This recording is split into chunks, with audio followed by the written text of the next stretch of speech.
warahmatullahi wabarakatuh. Dan saya hormati Bapak dosen dan teman-teman sekalian. Pada kesempatan kali ini saya akan mempresentasikan materi mengenai SDLC atau Software Development Lifecycle.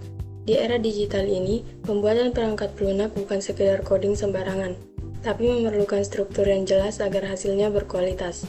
Hari ini kita akan membedah bagaimana proses itu berjalan secara profesional.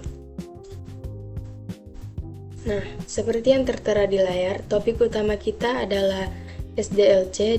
Ini adalah fondasi dasar bagi kita sebagai pengembang sistem.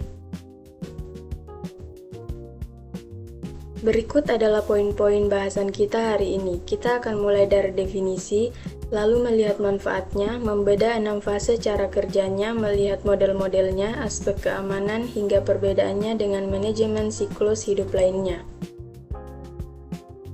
Apa itu SDLC? Pertama, apa sebenarnya SDLC? Secara sederhana, ini adalah sebuah proses yang menghemat biaya dan waktu yang kita gunakan untuk mendesain dan membangun software berkualitas tinggi. Tujuannya jelas, kita ingin meminimalkan risiko proyek lewat perencanaan matang, sehingga software yang jadi nanti benar-benar sesuai ekspektasi pelanggan, baik saat produksi maupun setelahnya. Jadi, SDLC ini membagi proses pengembangan yang rumit menjadi langkah-langkah yang bisa kita ukur dan selesaikan satu persatu.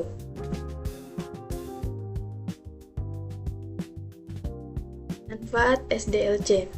Mengapa kita perlu pakai SDLC? Ada manfaat utama. Pertama, semua pihak visibilitas atau pandangan yang jelas terhadap prosesnya. Kedua, estimasi dan penjadwalan jadi lebih efisien. Ketiga, manajemen risiko dan biaya lebih terkontrol.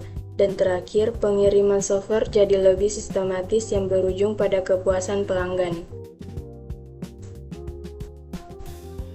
Bagaimana cara kerja SDLC? Fase 1 rencana atau planning. Sekarang kita masuk ke jantungnya SDLC, yaitu bagaimana cara kerjanya. Fase pertama adalah perencanaan. Di sini, tim mengumpulkan persyaratan dari klien, ahli, dan manajer untuk membuat dokumen spesifikasi. Dokumen ini penting karena menetapkan harapan dan tujuan bersama. Output dari fase ini adalah analisis, biaya manfaat, jadwal, dan estimasi sumber daya yang detail. Fase kedua yaitu desain. Setelah rencana matang, kita masuk ke fase desain. Di sini, teknisi atau sistem analis akan mencari solusi terbaik. Kita mulai memilih teknologi apa yang dipakai, alat pengembangannya apa, hingga bagaimana mengintegrasikan modul-modul yang ada. Fokusnya adalah merancang arsitektur yang bisa masuk ke infrastruktur IT organisasi dengan mulus.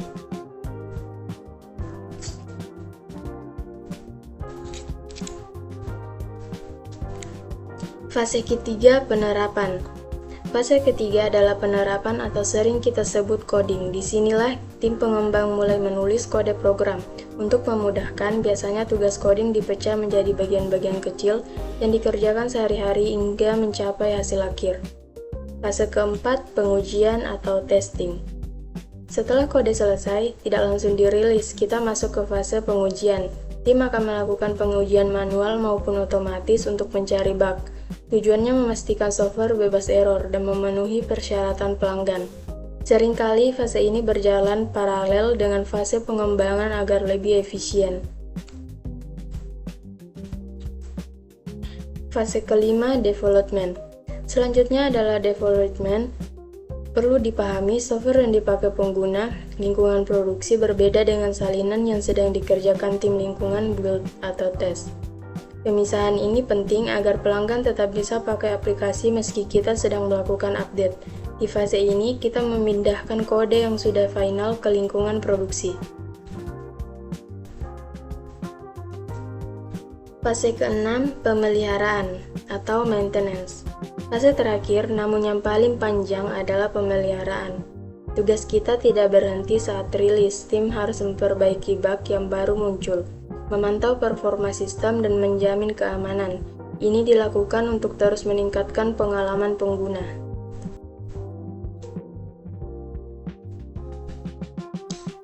Apa saja model SDLC? Nah, Urutan fase tadi bisa diatur dengan cara berbeda-beda yang kita sebut sebagai model SDLC. Ada beberapa model populer yang mengatur urutan kronologis fase-fase tadi seperti model waterfall, iteratif, spiral, hingga agile. Bagaimana SDLC menangani keamanan? Satu hal krusial adalah keamanan. Dulu keamanan itu proses terpisah yang dilakukan di akhir, sehingga banyak risiko terlewat. Sekarang kita mengenal DevSecOps. Ini adalah praktik mengintegrasikan keamanan di setiap tahap pengembangan. Jadi, developer dan tim keamanan berkolaborasi sejak awal melakukan tinjauan kode dan uji penetrasi agar software aman sejak dalam desain. Bagaimana SDLC dibandingkan dengan metodologi manajemen siklus hidup lainnya? Terakhir, mari kita bedakan SDLC dengan istilah lain agar tidak bingung. Pertama, bedanya dengan siklus hidup pengembangan sistem. Kalau SDLC fokus hanya pada software, pengembangan sistem itu lebih luas karena mencakup hardware, manusia, dan manajemen kebijakan. Kedua, bedanya dengan ALM, Application Lifecycle Management. SDLC itu sebenarnya adalah bagian dari ALM. ALM mencakup siklus hidup yang lebih panjang, mulai dari ide awal sampai aplikasi itu dipensiunkan atau tidak digunakan lagi. Bahkan dalam satu ALM bisa terjadi beberapa kali siklus SDLC. Sebagai kesimpulan, SDLC adalah kerangka kerja vital yang memastikan perangkat lunak kita terencana, terukur, dan aman. Memahami SDLC bukan hanya soal teknis coding, tapi soal manajemen kualitas dari awal hingga akhir. Demikian presentasi dari saya mengenai SDLC. Jika ada teman-teman atau Bapak dosen yang ingin memberikan tanggapan atau pertanyaan, saya persilakan. Terima kasih.